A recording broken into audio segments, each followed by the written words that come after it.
Welcome back, Elizabeth. We are so excited to have Dr. Elizabeth Epstein back on the podcast. She is an internal medicine physician, and she's in her last 6 months of her cardiology fellowship.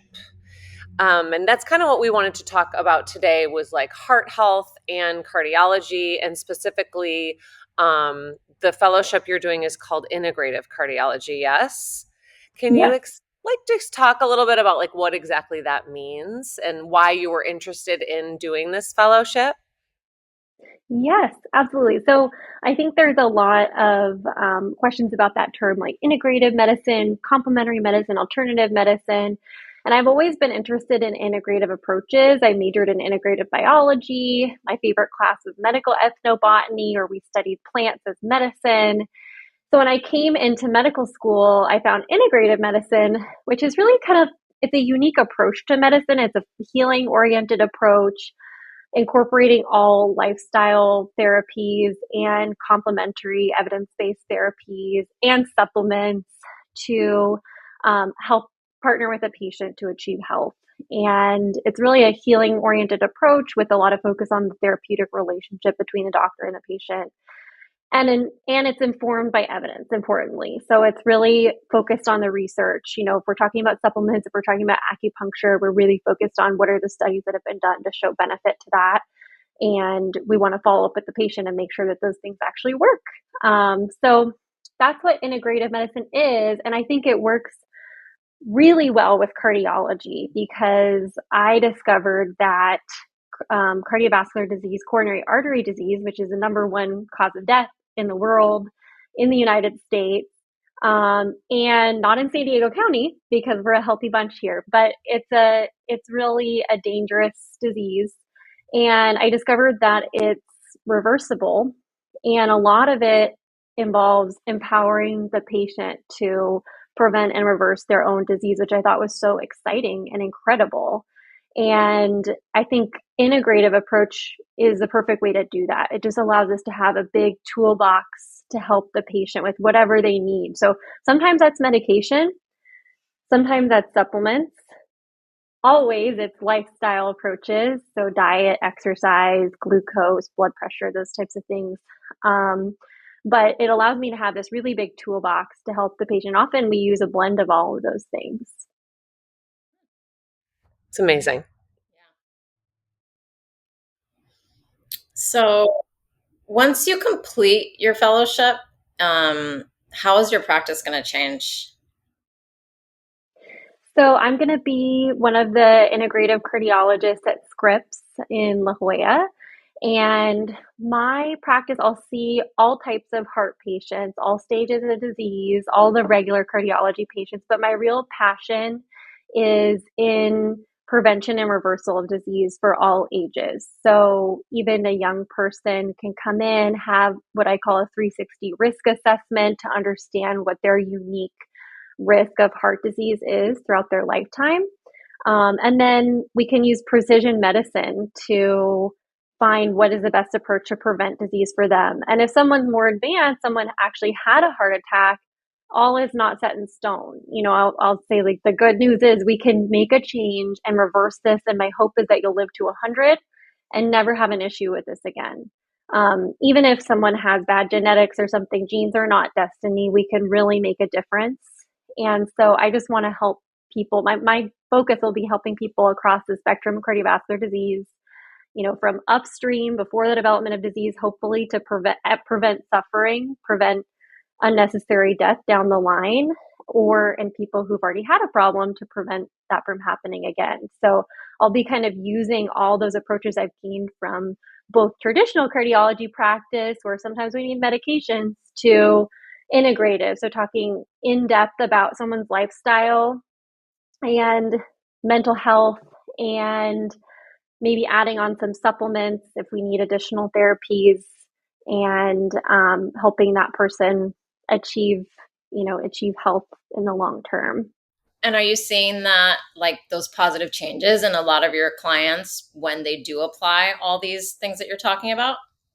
Yeah, yeah, absolutely. So I mean that's the good news. And I've seen, you know, my mentors have been doing this since way, decades ago. And I get to look at their patients who I'm seeing had a massive heart attack, the worst type of heart attack, an ST elevation heart attack. And that means that the entire blood vessel was blocked off way back to the point where it was before we even had stents. And all we could do was balloon the vessel open. So we use stents now because we know that ballooning doesn't work. You balloon it and it recloses down soon after. So I see those patients who were treated really aggressive with these lifestyle modification, diet, exercise, cholesterol, blood pressure, get that in the perfect balance, and they've never had a problem again, which is so mind blowing. That's amazing. And never had chest pain again, even. So something that would have really, potentially been a death sentence, even before we had the best technology, this works. So, and that person is just easy peasy, comes into clinic, says, no, I'm good. It's pretty incredible. So I do see lots of people who successfully implement it and live a long, healthy, happy life, which is so exciting and motivating. And like there have been real studies that show that you can really reverse heart disease, which I feel like there's not that many like diseases that you can reverse. And like you said, this is such a big killer in our country. What are like the main things specifically people can do to like turn the clock back on their heart issues? Like what are your like, besides medication, I suppose, what are your major go-tos? Yeah. So, two parts to that question. I'll just clarify what I mean by reversal of disease, which I think is really cool because we're getting more and more information about that. Is that if people have plaque already developing in their coronary arteries or anywhere in their body, head to toe, because it's really a systemic illness, is developing plaque, we can shrink it slowly over time if we get things in that perfect balance I was talking about. And we can also transform plaque from soft, sticky plaque that has a risk of rupturing and causing a heart attack or stroke to stable plaque that's almost like your body's own version of a stent. Some people call it nature's stent. Oh, So it's not going to cause problems down the road. So that process, we're starting to see more and more with our big studies of patients on the best drugs for treating cholesterol, for example. We see that happen on advanced CT scans where we use AI technology to analyze the plaques. We see that transformation process happens. We're getting kind of a window into that process. So I call that the raison d'etre for cardiovascular prevention because we're really seeing, the proof of the work that we're doing in prevention. but so plaque doesn't disappear. It just changes into good, like you can shift the plaque into good plaque, but once it's there forever. It likely won't fully disappear, but we'll shrink it about 2.5% per year. And it depends the type of plaque, but we'll shrink it about 2.5% per year, and then we'll transform it into something that is almost like your body's own stent. So it's safe. But I have seen when I monitor people's carotid arteries for plaque, and I just saw this on one of my patients yesterday, a plaque that was there, was there 2-3 years ago when we did her ultrasound actually shrunk. So we are seeing it shrink, and on the big studies with CT and on studies where we do ultrasound inside the coronary artery, we do see plaque shrink and transform. So basically, I still think disease reversal is a fair term for it. And how do you get that plaque? Through lots of factors. So there's 6,000 genes that contribute to heart disease risk. So it's a polygenic risk. But genes are not destiny. It's also part about your lifestyle, diet, exercise, and diet. It's like the contents of the diet, the sugar, diabetes, if you're exercising, and stress level, all those things kind of play in. So lifestyle factors plus the genetics. Cholesterol is a really big factor. I think people hear a lot about, is LDL predictive? And some people in popular media will be talking about other things called ApoB. they're all kind of alphabet soup, different ways to look at the cholesterol levels. But we do know that exposure to the bad cholesterol over time leads to the development of plaque. So that's a big, big factor for sure. So is that HDL? What's the bad cholesterol? Is that like Yeah. HDL versus LDL? Yeah, so the bad cholesterol, it's a very complicated for and fun discussion for a nerdy lipidologist, but it's basically LDL and ApoB and LDL particle are all different ways of kind of looking at the bad cholesterol. The bad cholesterol are any cholesterol that can get inside the artery, inside the wall of the coronary artery, get stuck there, get inflamed, and create that plaque that's almost like a pimple on the Mm. wall of the coronary. The problem with pimples is that they can open up and rupture and gunk comes out and it's like a mess. So that's what happens inside when a heart attack happens. So, and HDL, there's an optimal level of it. So if it's too high, it can not be helpful. If it's too low, it's also not helpful. So there's kind of an optimal middle range, like 50 to 70. But HDL does go around and mop up cholesterol from the tissue. So if it's really functional and doing a good job, it can be protective. And it definitely factors into the risk prediction. If someone's got a very good functional HDL, they're at lower risk. Someone has very dysfunctional, it's a very powerful predictor of higher risk. So we kind of put together all these little factors when I see somebody, and you have to look at the totality. Do they have plaque? What are their cholesterol levels? What's their HDL? What are their other factors like diabetes? Or if they don't have diabetes, are they having big sugar spikes? Lots of factors to put together to understand that person's 360-degree risk and then decide how to treat them. Someone's very high risk, you want to be aggressive. Someone's very low risk and on bulletproof side, which women can be bulletproof, especially. Sometimes we see women who are just immune. They just don't build plaque ever. Wow, really? And so That's you have to find, you have to find what that person is. So it's a really, it's like investigating. so do you feel like I listen to a lot of podcasts and I do feel like there's this sort of new wellness viewpoint that like cholesterol's not bad and it's getting a bad rap. Like does that frustrate you because it sounds like it's like a little fringe and out there, and I think it makes people not understand like what's really going on. I think it's confusing and misleading. What do you think? Yeah, I think it's complicated. Some people devote their whole life to the study of lipids, and even within the field of cardiology, there's disagreement about which is the best lipid marker. Is it LDL? Is it ApoB? Is it LDLP? And we don't know yet. It's still a frontier, but I think that it's very certain that from long studies that we've had, that there is a causal role of cholesterol for development of plaque and heart disease risk. It is one piece of a puzzle but it's a big piece of the puzzle. So, and within lipids, there's a lot to discuss and unpack about all that alphabet soup. But cholesterol, we're certain that cholesterol plays a role in risk of development of plaque and risk of heart attack and stroke down the line. And are you like take a statin? Like do you No, want no. and I'm not married to statins. I love them. I think they're great drugs. I think they make people live longer, and they definitely do a great job of treating cholesterol. But as an integrative cardiologist, it starts with that risk assessment. So if someone's on the low risk end of the spectrum, like say a young person, like myself, I want to treat myself.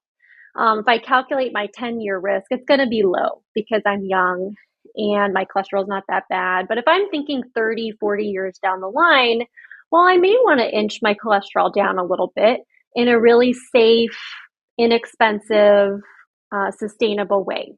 And I want to have those lifestyle factors that will really benefit me in the long term. So I'm going to treat myself because my 10-year risk is low with really gentle treatments.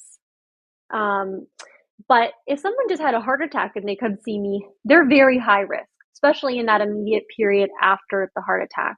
So I say we need the big guns for you to really save your life, to turn this whole thing around. And so we're going to have to be very aggressive, get your cholesterol cut in half or even more in the next 3 months. And that way we can reverse disease, prevent this from ever happening again. And so in that patient, I would say I would recommend a statin or one of our other big gun medications like PCSK9 inhibitors, which are injectable cholesterol medicines. But it also depends on what the patient is willing to do and comfortable doing, and they have to feel well. So even in that high risk patient, if they tell me, I will not touch a statin because of my beliefs, I've tried it, I didn't feel good on it, I will say, maybe we could try a baby dose of a really gentle one. Or if they say absolutely not, I say, don't worry, that's okay. We've got so many tools in the toolbox. And guess what? If we try something and you hate it, just stop it. It's not going to cause you harm. You're not going to have withdrawal. Just stop it. Let me know. We'll try something else. So I always meet someone where they're at. It's their life. I'm just advising you. It's not the police. It's like it's just it has to work with your life. So I'm fine with that. And if someone tells me they had a side effect or something, I don't question. I'm not going to pull up a paper and go, that wasn't in here. I believe you. I want you to feel well. I want you to feel good about your therapy. We can try something else. So not married to any one thing, but definitely as a cardiologist, a big fan of statins and their role. Right. And yeah, so of course, all the heart medications are amazing, but what are your go-to lifestyle recommendations that you feel like are the most powerful? I mean, I guess like you said, everyone's different, but what do you see working for people? Yes. So lifestyle, definitely diet and exercise are they're my biggest tools that I really, and just getting those in a great balance is the first step. And it's a very difficult step for many people, or for everyone really. So diet, I recommend the Mediterranean diet. We have the best evidence of any diet. So there are lots of great ways to eat, but we like that because we've got big randomized clinical trials where we had two groups, one who did Mediterranean diet, one who didn't. And we looked at who dies, basically. And we found that there was significantly less people who died for any reason, heart attack, stroke. We usually have kind of a composite outcome of major adverse cardiovascular events.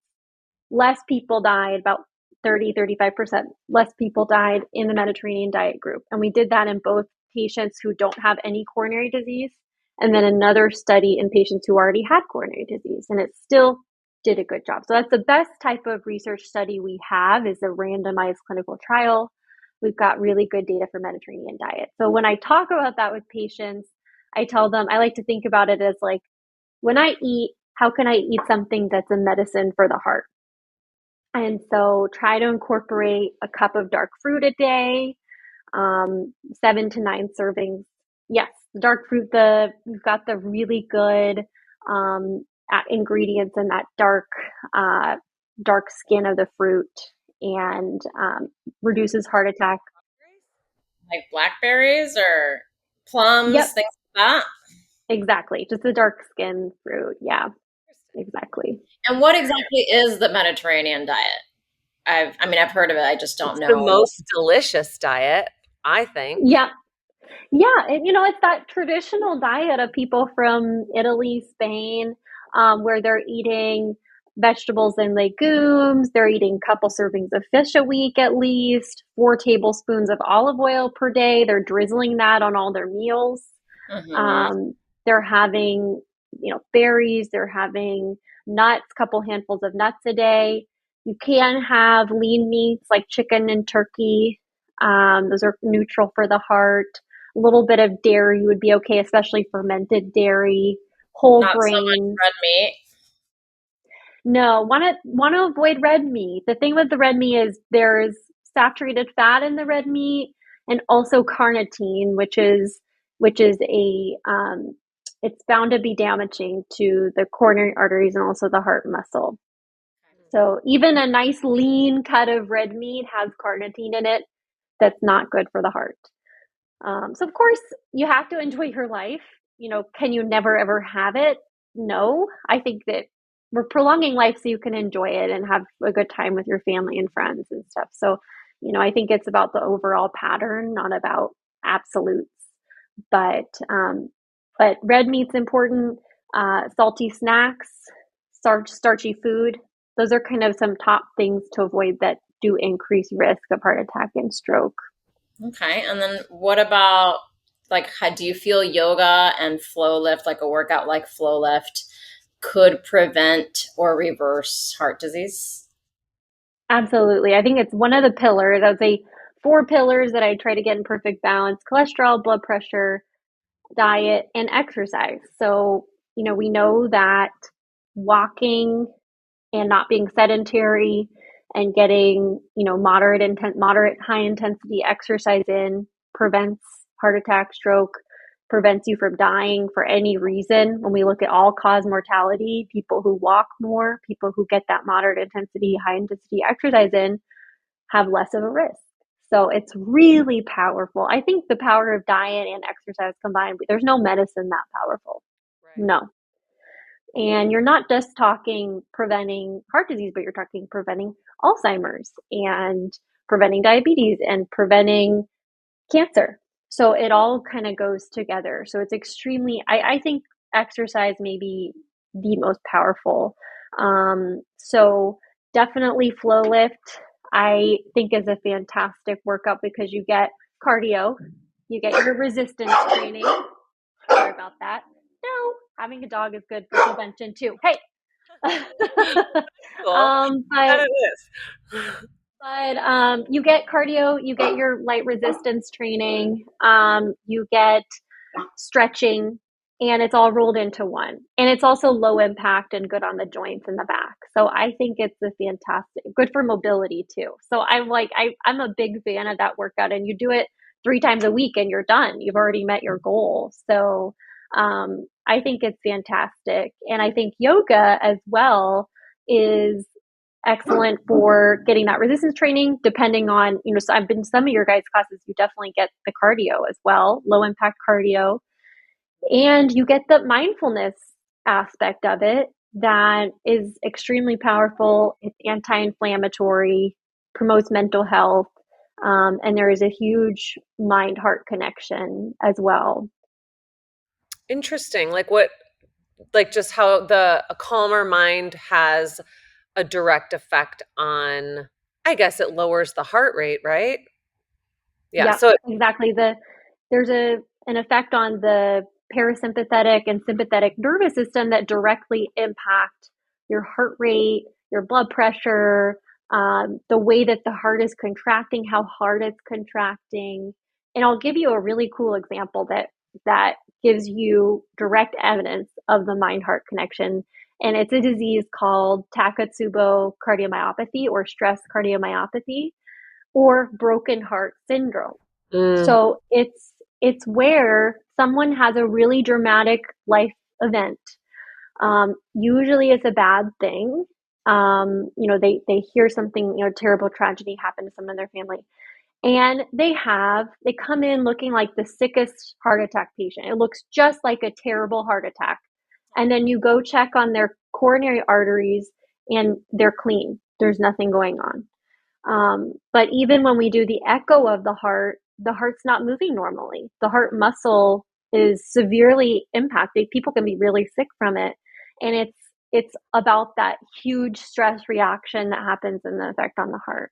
And it gets better. But I just think that always impressed me that, wow, I mean, really, there is that connection so much so that people can get really sick from it. So I think that the other side of the coin is true too, that if you are happy and you have purpose and you have love and you have yoga and mindfulness, that you're going to have a healthier heart too. Wow, that's crazy. I mean, thinking about just we had a workshop with Brian Kess last weekend, and his whole thing is like 100% what's happening up here, and like so many people are just on constant stress mode 24/7. And that is probably the number one reason why there's so much disease and so many issues because it all starts from your mind, right? If you're constantly stressed, it's going to affect your heart. It's going to affect everything, right?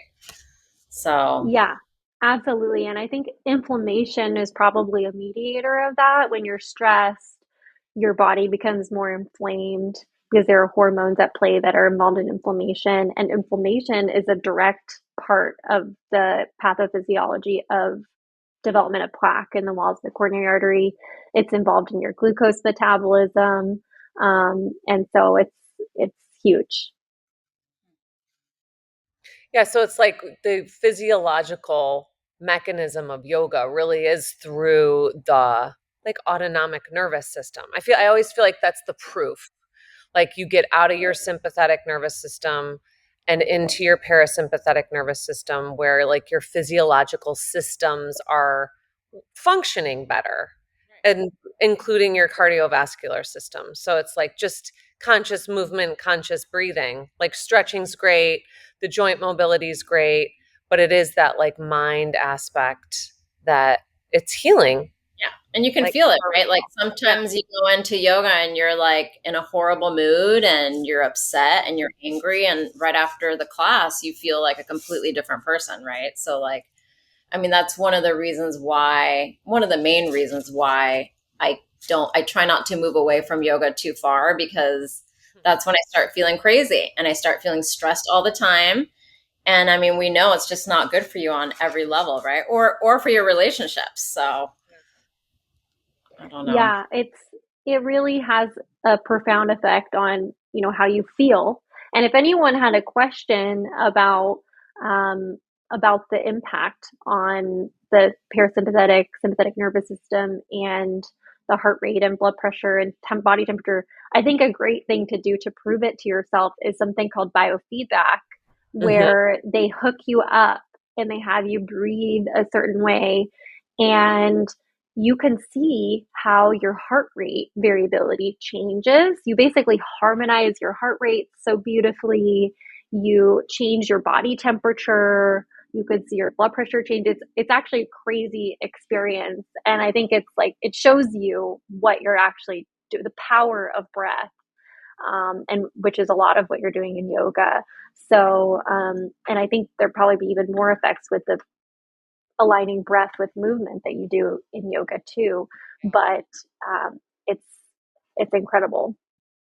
Yeah, because people need to see the proof a lot of times. Like we've been doing yoga for a long time. We can feel it. We're like, have the anecdotal feeling.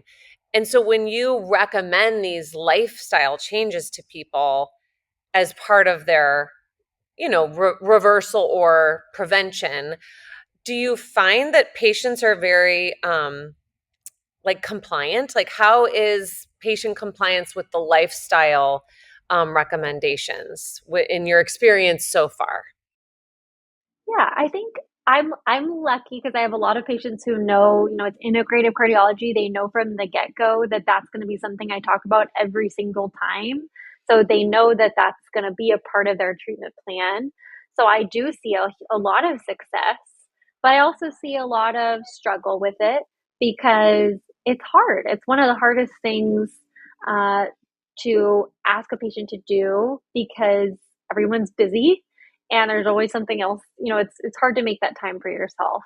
And I also think the other aspect is that we've evolved to kind of be couch potatoes, and so getting that inertia and dealing with the shame uh, can also psychologically be a barrier. So I think we can start small. I always kind of say, whichever, if you want to walk or if you want to just work on standing up more throughout your day, kind of we'll start small, but we can always build up, and there's always something we can find that works in someone's life. It doesn't have to be, that perfect idea of wellness where you're, meditating an hour, doing yoga for an hour, doing a hit for it doesn't have to be that.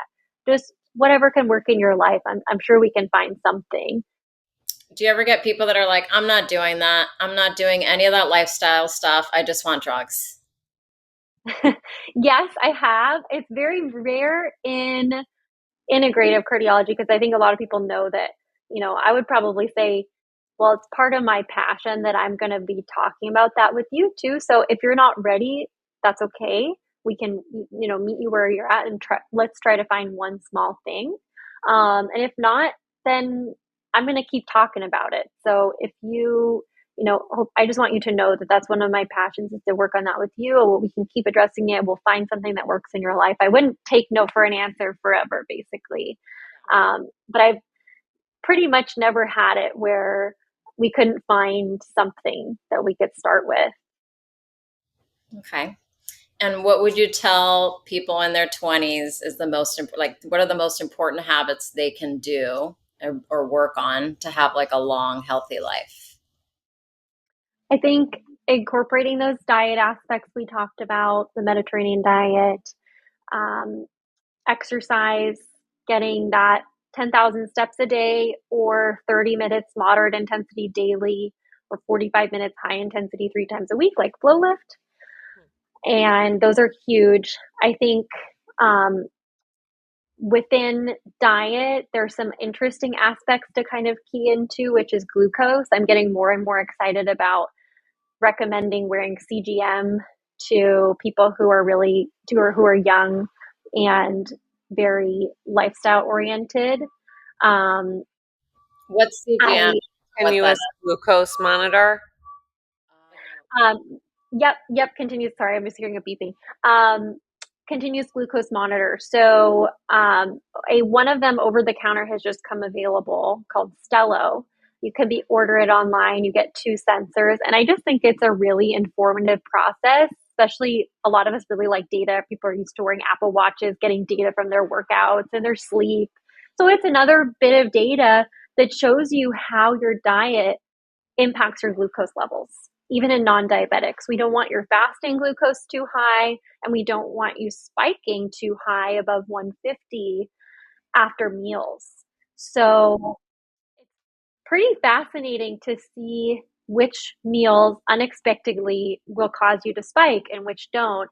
And things you may have thought were really healthy actually are a big bowl of sugar. So I think that's a really cool aspect of diet to kind of key into that is pretty empowering for guiding some of your dietary choices away from some of those starchy foods. So within Mediterranean diet, we've got glucose. The woman on Instagram, her name is the Glucose Goddess. Have you ever heard of her? Love her. It's legit. And she does show, like, it's so surprising what foods make your glucose spike and how you can combine foods. So that's I think, a good resource. And because she kind of makes things simple. The And glucose Yes, goddess. she makes it accessible. She has cool hacks for it too, that are like walking around, getting some exercise, apple cider vinegar, things like that. The order that you eat your food, not breaking a fast with carbs, that type of thing. It's all, she's a great researcher, and I really, really enjoy her work. And I think it's definitely legit. So I would definitely recommend her. And I think fasting is another aspect that can be used long term. The data on intermittent fasting, time restricted eating is very positive so far. I think it can have benefits on glucose, on lipids, weight, body composition, and potentially longevity. We don't have studies in humans yet, but the studies in animals are super convincing that just like calorie restriction makes animals live longer, so does time restricted eating in the same exact way. So I'm a big fan of that in the long term too for young people. And do you think, because I do it, and if I stick to it, I lose about 5 pounds that I didn't need, like 5 pounds that I'm carrying in my midsection that is not supposed to be there, in my opinion. So if I stick to like 16, In my 16, opinion. in my opinion, it's extra. But if I do 16s or 18s, I look great and I feel really, really amazing. But then I'll see them saying the studies, I don't know, that it's not good for women. What do you think of that? That intermittent fasting is not good for women, but there's doesn't Yeah. seem to be any reason why. I just reviewed all the clinical trials that have been done on time restricted eating just recently. I happened to review like pretty much all of the ones that were done in the last 5 to 10 years. And I feel pretty convinced, it was studied in women, studied in men, studied in old, studied in young, studied in middle age, studied in diabetes, studied in no diabetes. And in every one, it was safe. In every one, it did not decrease lean muscle mass. Right. And it was equal to calorie restriction in terms of weight loss. In people who were normal weight, they didn't lose very much weight, but their body composition improved. Even when it was studied in elite athletes, their body composition improved. They lost fat mass, they gained lean mass. So I feel pretty safe to say that it's a safe recommendation for any of those groups, including women. You just don't want to be fasting too long. I think that can be important for women and hormones, and not interfering with the reproductive hormones. But I think a 14, 16-hour fast, not just I think, I've seen in the research, is safe. And so even safe for women. That's nice. And where does alcohol fall into all this? Like, do you notice that people who drink more have more heart disease, or is it hard to say? Yeah, I was just talking to a patient about this week, actually, and I was laughing because I learned in medical school, which was even within the last 10 years, it was like 7 years ago, that for men it was safe to have 14, max of 14 alcoholic beverages per week, and for women it was 7. And I was just laughing, like, that's a lot for them to say, That's oh, okay, right? okay, oh, it's 14, you're all right in the cusp, that's fine. That's a lot of alcohol. Now our thinking is that it's just the more the worse. So the less the better in terms of heart and cancer risk. So it's really safer to have less, and in truth, everything in moderation. That's still true. So yeah, I would definitely try to minimize it. And and it's sugar, so it's also contributing to that blood sugar and insulin resistance.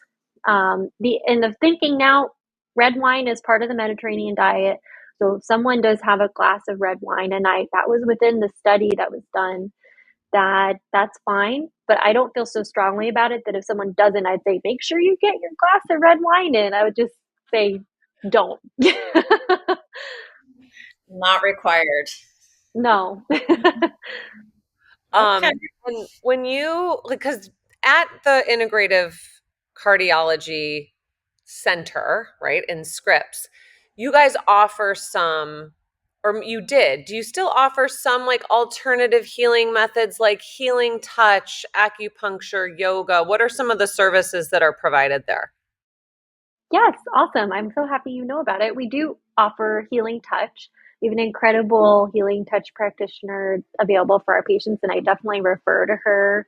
A lot of patients who are dealing with stress or caregiver burnout, those types of things. It's just an incredible, relaxing healing experience.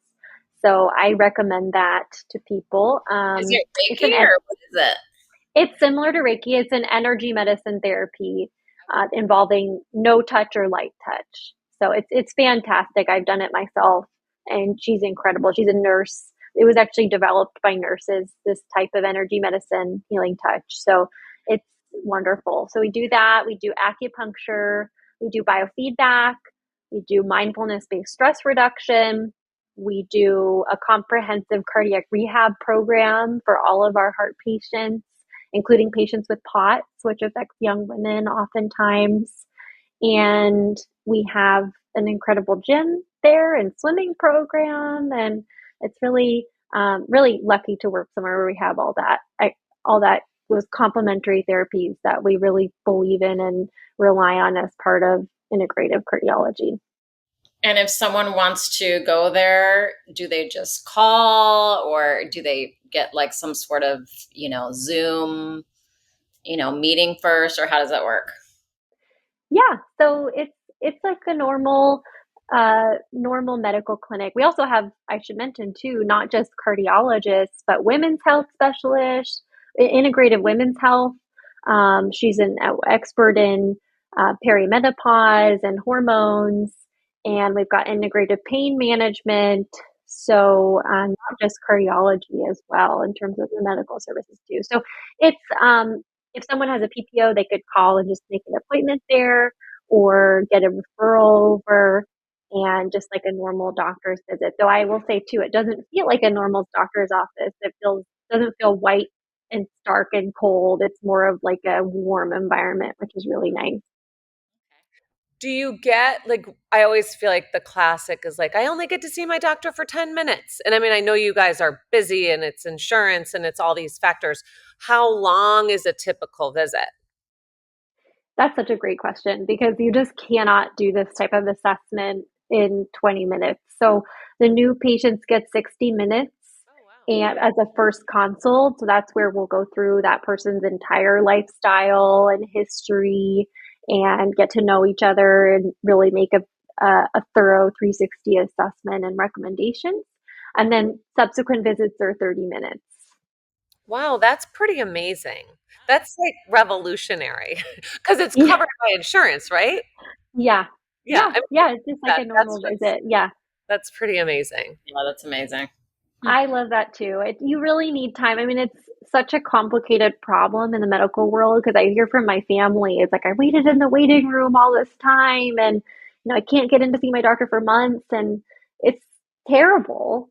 And then from my side, we're just doing our best to see all the patients. There's just so much need and then not enough time. But I feel really lucky that it's prioritized for integrative to have that extra time and I really try to give a super high quality experience when we're together. So we'll pull up all the imaging and the echo and the ultrasound and the CT imaging and look at the plaque together on the screen and Yeah. really get in depth and talk in depth about the recommendations so that, people feel really, really satisfied in that time and get all their questions answered.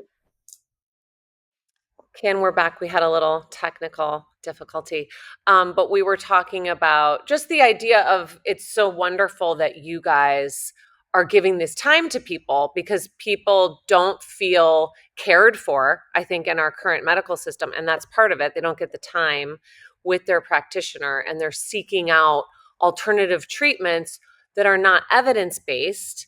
And I think people are spending a lot of money on these treatments. And if they work or not, I mean, who really knows? We don't know. There's just anecdotal evidence and it's like a lot of placebo effect. So, but you guys have, these other therapies that you feel work. So just how do you feel about that whole state of, I don't know, a lot of medical misinformation because of the disillusionment of our current medical system?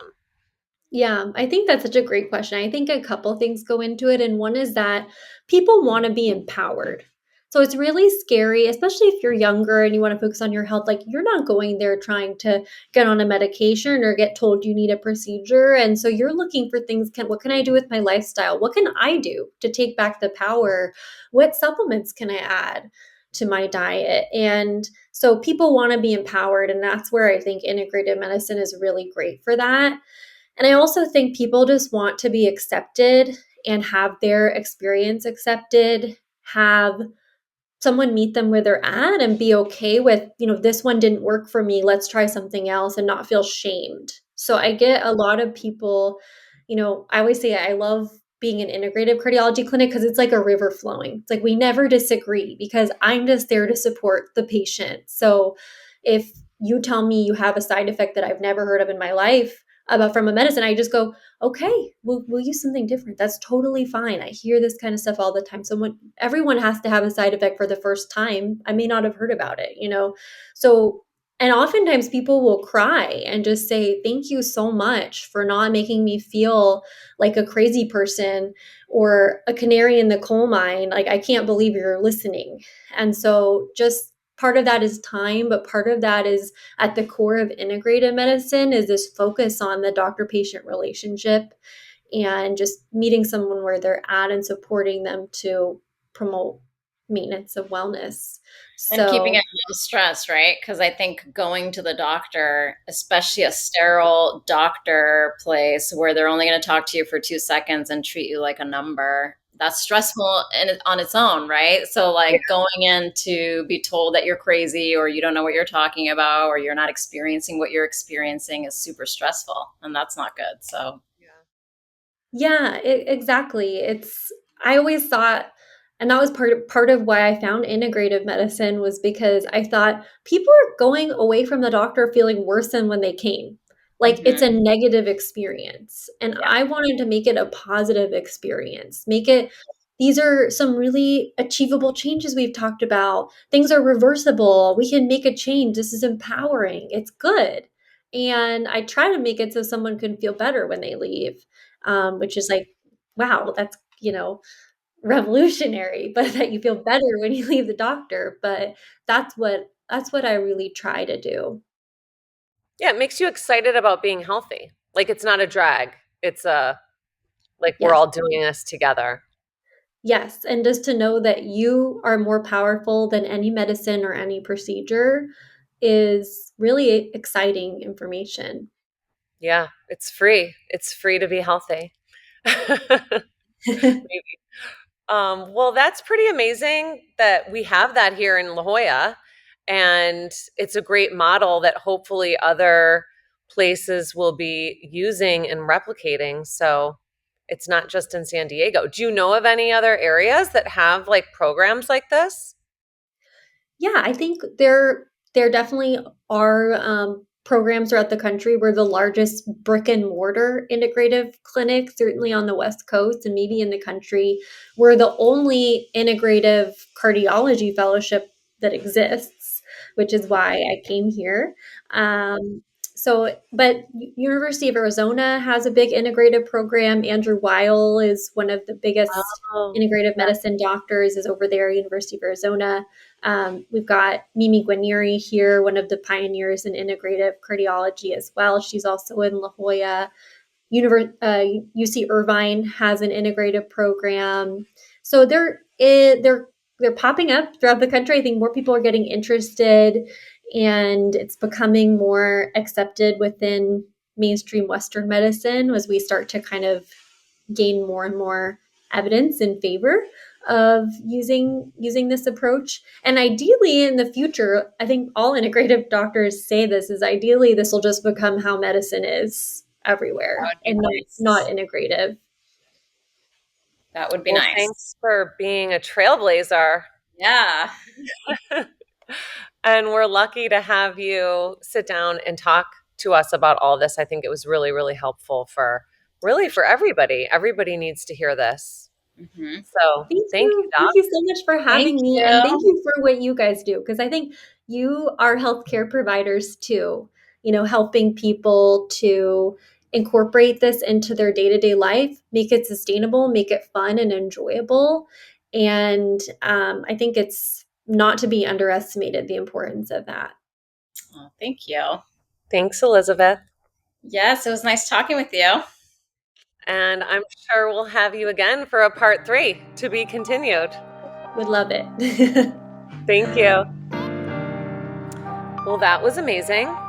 She is such a good guest. Her answers to all our questions are amazing. She just gave us so many good nuggets about how to take better care of ourselves through our diet, through exercise. And we have our online classes, both yoga and FlowLIFT. So if you're looking for an easy way to not even leave your house, to get that magic pill that she was saying is like really, really good, solid exercise and stress release program, go on to bootymoves.com. Your first week is free, and you can check it out and see if it works for you.